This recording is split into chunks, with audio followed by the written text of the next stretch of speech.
Hi, my name's Mark Simmons, and if you are watching this, I can only assume you have a student in 6th, 7th, or 8th grade, or that you are battling a severe case of insomnia and could find nothing else to watch.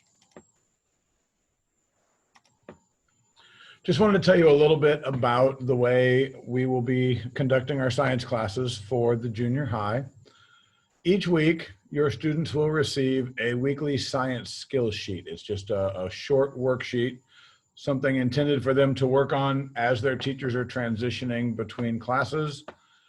Also, something that's not intended to take them more than 15 to 20 minutes over the course of an entire week.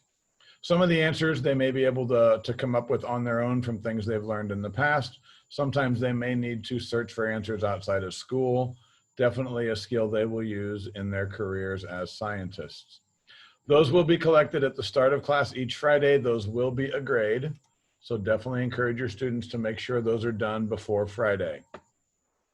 The bulk of what we're going to do during class time is going to revolve around what are called mastery grids.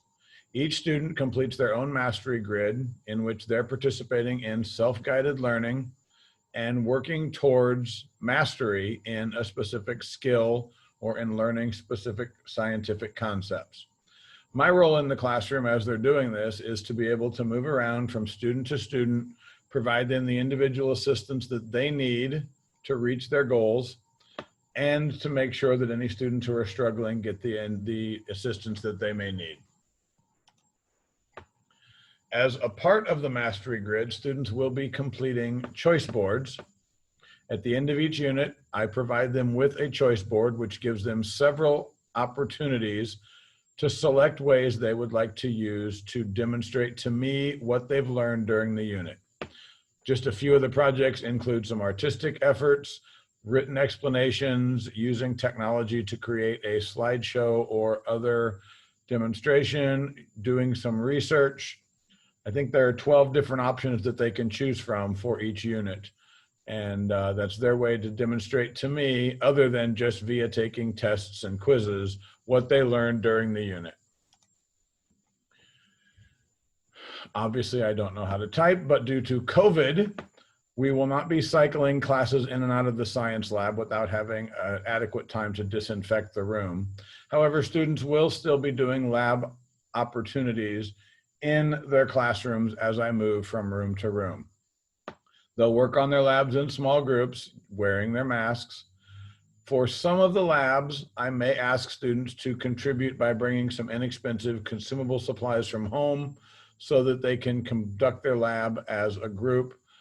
We won't need very many things, and they can divide that up amongst their group members to decide who's bringing what.